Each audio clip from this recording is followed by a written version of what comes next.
उत्तर प्रदेश में कई जिलों में कहीं पुरानी रंजिश तो कहीं मामूली बात को लेकर मारपीट की घटनाएं सामने आई हैं। इस लड़ाई झगड़े में 14 लोग घायल हो गए हैं। सबसे पहले बात महाराजगंज की करते हैं। यहाँ नगर पालिका क्षेत्र से सटे अमरुतिया टोल केवटिया में पुरानी रंजिश को लेकर दो पक्ष आपस में भिड़ गए। लोगों ने लाठी डंडे निकालकर एक दूसरे पर हमला बोल दिया। कुछ लोगों ने तलवारें भी निकाल ली। इससे मौके पर कोहराम मच गया। महिलाएं और बच्चे रोने लगे। इस मारपीट में दोनों तरफ के करीब आधा दर्जन लोग घायल हो गए। गंभीर रूप से घायल एक युवक को इलाज के लिए गोरखपुर रेफर किया गया है। उधर जौनपुर जिले के चंदवक थाना इलाके के अमिलिया गांव में मिट्टी खोदने को लेकर विवाद खड़ा हो गया। एक दबंग ने तो पिस्तौल से गोली चला दी और जान से मारने की धमकी भी दी। इसके बाद कुछ लोगों ने आरोपी को पकड़ने की कोशिश की, लेकिन पिस्टल होने की वजह से लोग उसे पकड़ नहीं पाए। वहीं पीड़ितों ने इस मामले में थाने में आरोपी के खिलाफ ये अपने घर की छत पर ही फल और सब्जियां उगाते हैं। महीने का 40 से 50 हजार कमाते भी हैं। इनसे सीखना है तो फ्रीडम ऐप को अभी डाउनलोड करो। तहरीर दी है, जिसके बाद पुलिस कार्रवाई में जुट गई है। वहीं जालौन में आटा थाना इलाके के पसावन गांव में मामूली बात को लेकर दो पक्षों में हुई मारपीट में बीच बचाव करने गई महिला को दबंगों ने बुरी तरह से पीट डाला। घायल महिला को अस्पताल में भर्ती। हमसे लिपटी भी हमारी औरत आगे, उसका एक आदमी ने उसको पकड़ लिया, एक ने हमको पकड़ लिया। वो दो लोग थे, बाप बेटा दोनों थे। फिर औरत को गला लाओ से एक ने दबा दिया। हमसे तगड़े थे वो लोग। फिर क्या हुआ? तो बेहोशी हो गई। हमने वीडियो भी बना लिया उसका मारपीट करने का। उधर लखनऊ में गोमती नगर के विभूति खंड थाना क्षेत्र में क्रिसमस के त्योहार पर कुछ रईस जातों ने हंगामा कर दिया। आरोप है कि शराब के नशे में कुछ लड़कों ने हंगामा किया और मारपीट भी की। इतना ही नहीं, मारपीट और हंगामे के बाद जय श्री राम के नारे भी लगाए।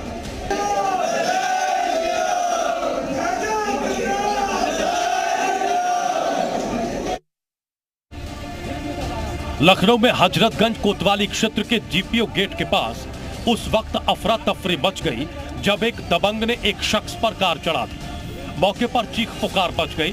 तुरंत ही स्थानीय लोगों के साथ पुलिस भी जमा हो गई और कार वाले को रोक लिया।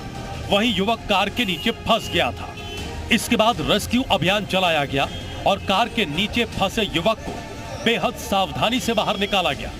हादसे में युवक गंभीर रूप से घायल होकर बेहोश हो गया था।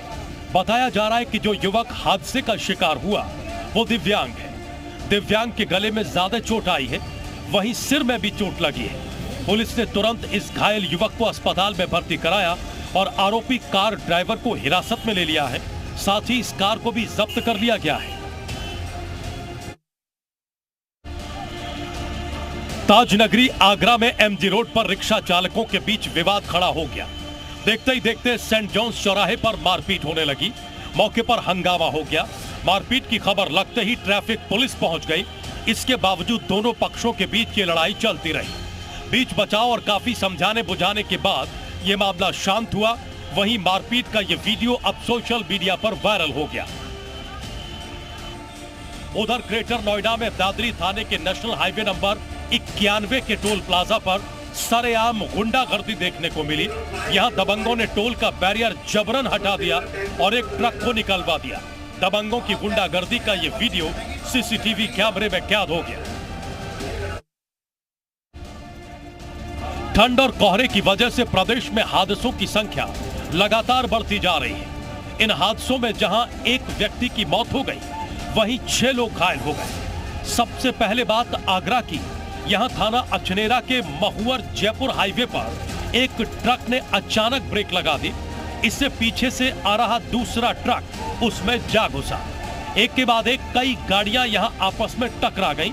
यह हादसा इतना भीषण था कि ट्रक ड्राइवर और क्लीनर को केबिन काटकर बाहर निकाला गया। हाईवे पर कई घंटों तक रेस्क्यू ऑपरेशन चलाया गया। उधर बुलंदशहर के औरंगाबाद में सियाना स्टेट हाईवे पर ट्रैक्टर और पिकअप में जोरदार भिड़ंत हुई। पाली बेगपुर गांव के पास हुए हादसे में पिकअप के ड्राइवर की मौत हो गई। वहीं 4 लोग गंभीर रूप से जख्मी हो गए।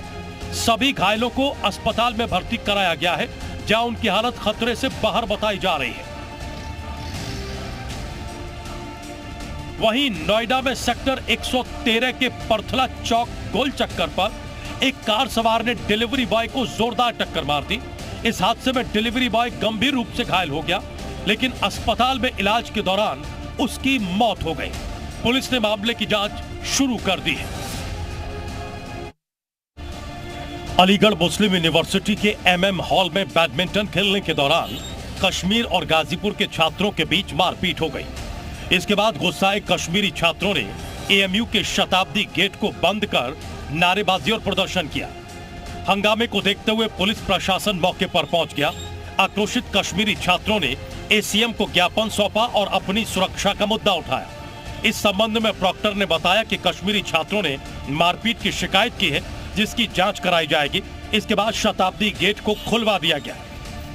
ये गेट हमने इसलिए बंद किया है कि पिछले काफ़ी टाइम से यहाँ पे स्टूडेंट्स के साथ और पर्टिकुलरली मतलब हमारे जम्मू कश्मीर के कुछ स्टूडेंट्स को यहाँ पे मारा है, उनके साथ ज्यादती हुई है। यहाँ पे एडमिनिस्ट्रेशन की तरफ से जब भी कोई ऐसा मामला होता है, एडमिनिस्ट्रेशन की तरफ से पूरा उस मामले को नजरअंदाज किया जाता है। एक हिसाब से उसके ऊपर प्रॉपर कार्रवाई नहीं होती। दोनों पक्षों में समझौता होने के बाद कैंपस में अब शांति है। हालांकि कश्मीरी छात्रों ने आरोप लगाए हैं कि उनके साथ अक्सर मारपीट होती है और उनकी शिकायत पर ध्यान नहीं दिया जाता। इस बात की गंभीरता से जांच कराए जाने की जरूरत है। उत्तर प्रदेश में 2 जगहों पर पुलिस की बदमाशों के साथ मुठभेड़ हो गई। एनकाउंटर के बाद पुलिस ने 2 बदमाशों को गिरफ्तार कर लिया। सबसे पहले खबर हापुड़ जिले की, जहां के पिलकुआ क्षेत्र में रिलायंस रोड पर पुलिस चेकिंग कर रही थी। तभी धौलाना की ओर से एक इको गाड़ी आती दिखाई दी। इस कार को रोकने का प्रयास किया गया तो बदमाश कार को और तेज गति से भगाने लगे। पुलिस ने बल प्रयोग करते हुए इस गाड़ी को रुकवा लिया, जिसके बाद बदमाशों ने पुलिस पर फायरिंग कर दी। जवाबी फायरिंग में एक बदमाश गोली लगने से घायल हो गया। पुलिस ने मौके से 2 बदमाशों को गिरफ्तार किया है। एक इको कार सवार व्यक्तियों को रोकने पर वो भागने लगे। उन्हें पकड़ने के दौरान उनके द्वारा फायर किया गया, पुलिस द्वारा आत्मरक्षार्थ फायर किया गया, जिसमें इको सवार एक व्यक्ति नवीन उर्फ नवीना जो है दिल्ली मंगोलपुरी का रहने वाला, वह घायल हुआ है तथा उसके साथी अमन को पकड़ा गया है। उनके कब्जे से एक इको कार बरामद हुई है चोरी की, तथा 315 बोर तमंचा और खोखा कारतूस बरामद हुआ है। अभियुक्त को इलाज के लिए अस्पताल में एडमिट करा दिया गया है। बदमाशों के कब्जे से पुलिस ने 2 तमंचे और चोरी की एक इको कार बरामद की है। इसके बाद घायल बदमाश को अस्पताल में भर्ती करा दिया गया है। उधर गाजियाबाद पुलिस ने भी फरार बदमाश के खिलाफ कार्रवाई की। पुलिस ने चिरोड़ी पंथला नहर के पास एक मोटरसाइकिल सवार को जांच के लिए रोका। इतने में बाइक सवार पीछे मुड़कर पुलिस पर फायर करते हुए भागने लगा। इसके बाद पुलिस टीम ने घेराबंदी करके जवाबी फायरिंग की। इसमें बदमाश पुलिस की गोली से घायल हुआ। पुलिस ने घायल बदमाश शाहरुख को गिरफ्तार कर लिया है। वो यहाँ वांछित भी चल रहा था, उसके विषय में और भी गहराई से जानकारी की जाएगी उसके आपराधिक इतिहास के बारे में। अभी फिलहाल उसको चिकित्सा हेतु हॉस्पिटल भेजा गया है। अग्रिम विधिक कार्रवाई प्रचलित है। बदमाश शाहरुख पर करीब 1 दर्जन मुकदमे हैं और वो लोनी से गोकशी के मामले में वांछित चल रहा था। मथुरा के जिला अस्पताल में पुलिस की सुरक्षा में इलाज करा रहा एक मुजरिम फरार हो गया। बदमाश को 25 से 26 की दरमियानी रात को मुठभेड़ के बाद गिरफ्तार किया गया था। थाना शेरगढ़ पुलिस ने मुठभेड़ में घायल बदमाश असरू को इलाज के लिए जिला अस्पताल में भर्ती कराया था। असरू के बगल वाले बेड पर भर्ती महिला मरीज ने बताया कि वो करीब सुबह 6 बजे फरार हो गया। असरू की सुरक्षा में 2 पुलिसकर्मी तैनात थे, लेकिन आरोपी दोनों पुलिसकर्मियों को चकमा देने में कामयाब हो गया। शेरगढ़ के जांगवली गांव का असरू एक शातिर चोर है, जिस पर 9 मुकदमे दर्ज है।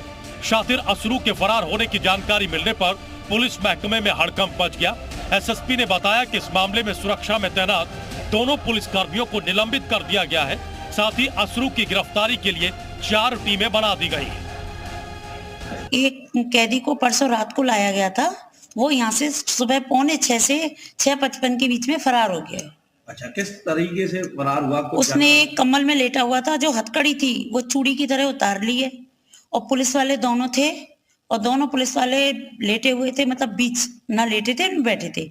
एक मोबाइल देख रहा था और एक बैठा हुआ था। लेकिन जैसे ही वो भगाए, पुलिस वाले भागे, एक तो बेड से गिर गया, दूसरा गेट पे आके गिर गया। पहाड़ों पर भारी बर्फबारी के बाद मैदानी इलाकों में कड़ाके की ठंड पड़ रही है। ऐसे में बेसहारा लोगों को ज्यादा परेशानी का सामना करना पड़ रहा है। बलिया में बेसहारा लोगों की मुसीबत और बढ़ गई है। यहाँ रैन बसेरे महज शोपीस बनकर रह गए हैं। जमीनी हकीकत यह है कि गरीब मजदूर हो या सड़कों पर भीख मांगने वाले निराश्रित रेलवे स्टेशन से लेकर चौराहों तक खुले आसमान के नीचे सोने को मजबूर है।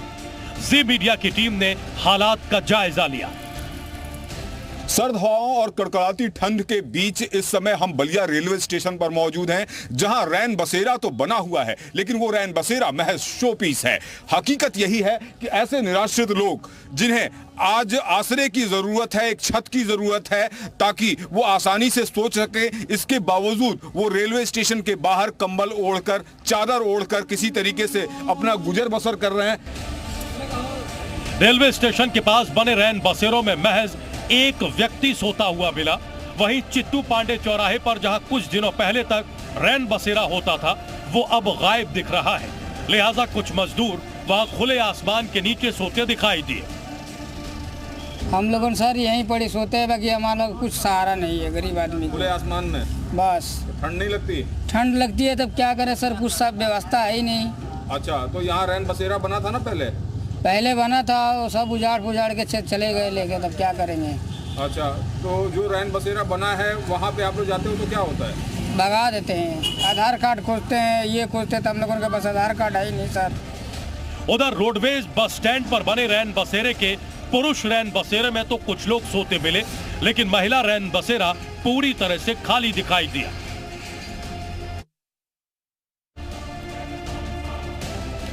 कोरोना के नए खतरे को देखते हुए उत्तराखंड में भी अलर्ट देखा जा रहा है। ऊधम सिंह नगर में जिला प्रशासन अलर्ट मोड पर आ गया है।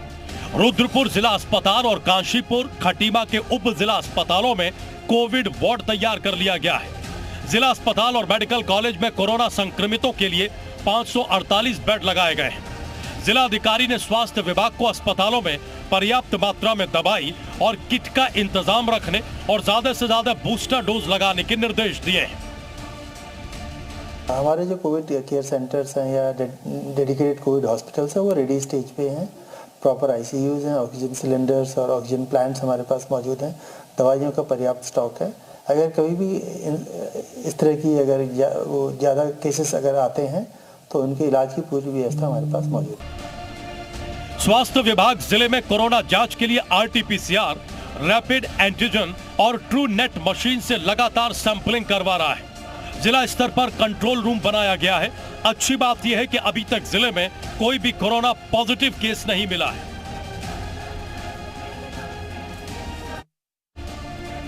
चीन में भारी संख्या में कोरोना केसों के बढ़ने और हाहाकार मचाने के बाद दुनिया भर में कोरोना का खतरा फिर से बढ़ गया है। भारत सरकार भी पूरी तरह से अलर्ट है। वहीं देवरिया के मेडिकल कॉलेज से जो खबर आ रही है वो थोड़ी चिंता पैदा करने वाली है। देवरिया मेडिकल कॉलेज में 5 ऑक्सीजन प्लांट हैं, लेकिन इनमें से 2 प्लांट अब तक खराब पड़े हैं और वो काम नहीं कर रहे हैं। अगर पहले की तरह कोविड के मामले बढ़े तो ऑक्सीजन की डिमांड भी बढ़ जाएगी। देवरिया प्रशासन की लापरवाही है और जो मेडिकल कॉलेज बने हैं इससे बहुत लोगों की उम्मीद है, लेकिन विगत 6 महीने से मैं देखता हूँ आए दिन ये बंद पड़ा हुआ है। और कोरोना काल में फिर ऑक्सीजन की कमी से हजारों मौत होने की आशंका है अगर उस तरह का रूप पकड़ा तो। वहीं जी मीडिया ने जब प्रभारी सीएमएस से बातचीत की तो उन्होंने कहा कि दोनों प्लांट्स को जल्दी ही ठीक कर लिया जाएगा। उम्मीद है कि वक्त रहते खराब पड़े दोनों ऑक्सीजन प्लांट्स को ठीक करवा लिया जाएगा। कोरोना के नए वेरिएंट ने चीन में तबाही मचा रखी है, जिसको लेकर भारत में भी अलर्ट जारी कर दिया गया है। और उत्तर प्रदेश के स्वास्थ्य मंत्री ने कहा है कि हम कोरोना से निपटने के लिए पूरी तरह तैयार हैं और उसी दावों की पड़ताल करने पहुंचे हैं देवरिया जनपद के मेडिकल कॉलेज परिसर में। आप हमारे पीछे तस्वीर देख सकते हैं, यह देवरिया का महर्षि देवराव हुआ मेडिकल कॉलेज है। इस मेडिकल कॉलेज कैंपस में 5 ऑक्सीजन प्लांट लगाए गए थे कोरोना काल में। यूपी में बुलंदशहर जिले के मौलवियों ने घोषणा की है कि अगर शादियों में गाना बजाना और नाच गाना होगा तो वो निकाह नहीं पढ़वाएंगे। उलेमाओं और मौलवियों की एक सभा को संबोधित करने के बाद काजी शहर मौलाना आरिफ काजमी ने कहा कि अगर शादी में डीजे, गाना और डांस होता है तो हम निकाह नहीं करवाएंगे। आरिफ काजमी ने कहा कि शादियों में गाना और नाचना इस्लामी संस्कृति का हिस्सा नहीं है और इसमें काफी पैसा भी खर्च होता है। उन्होंने कहा कि उलेमा मुस्लिम समाज को सामाजिक बुराइयों से मुक्त कराना चाहते हैं और ये सुनिश्चित करना चाहते हैं कि लड़की पक्ष को अतिरिक्त वित्तीय बोझ न उठाना पड़े। उनके यहाँ आज बेटी की बारात जा रही थी, लेकिन आज जामा मस्जिद के अंदर मीटिंग हुई जिसमें डीजे वगैरह और इसी तरीके से घोड़चढ़ी वगैरह के लिए मना किया गया और तमाम सिकंदराबाद के आइम्मा का और जिम्मेदारान का इत्तेफाक हुआ और सब मान गए। और इसी के साथ साथ जब इसके बाद में हमने नाटे भाई से ये बात रखी तो अल्हम्दुलिल्लाह उन्होंने पहली बात को कबूल करते हुए मान गए हैं और अपनी तरफ से इन्होंने ये सारी चीजें खत्म कर दी हैं। इससे पहले 15 दिसंबर को मुस्लिम महासभा के राष्ट्रीय अध्यक्ष इमरान खान ने यूपी के सभी काजियों से यह अपील की थी कि वो ऐसी शादियों में निकाह पढ़ने न जाएं जहां डीजे बज रहा हो या फिर बैंड बाजे के साथ बारात निकाली जा रही हो। नए साल के आगमन का लोगों को बेसब्री से इंतजार है, साथ ही इसके स्वागत के लिए तैयारियां भी जोर शोर से चल रही हैं। खासकर पहाड़ों पर न्यू ईयर सेलिब्रेशन को लेकर ज्यादा उत्साह देखा जा रहा है। यही वजह है कि उत्तरकाशी के मशहूर पर्यटन स्थल दयारा बुग्याल के रैथल में सैलानियों के पहुंचने का सिलसिला शुरू हो गया है। यहाँ हजारों सैलानी देश के अलावा विदेशों से भी जमा हो चुके हैं। धीरे धीरे यहाँ के होटल भरने लगे हैं। रैथल गांव में बने होम स्टे में भी सैलानी रुक रहे हैं और पहाड़ी व्यंजनों का लुत्फ उठा रहे हैं। रैथल के लोगों को उम्मीद है कि नए साल के जश्न को मनाने के लिए बड़ी संख्या में पर्यटक आएंगे, जिससे उन्हें अच्छी खासी आमदनी होगी। ये अपने घर की छत पर ही फल और सब्जियां उगाते हैं। महीने का 40 से 50 हजार कमाते भी हैं। इनसे सीखना है तो फ्रीडम ऐप को अभी डाउनलोड करो।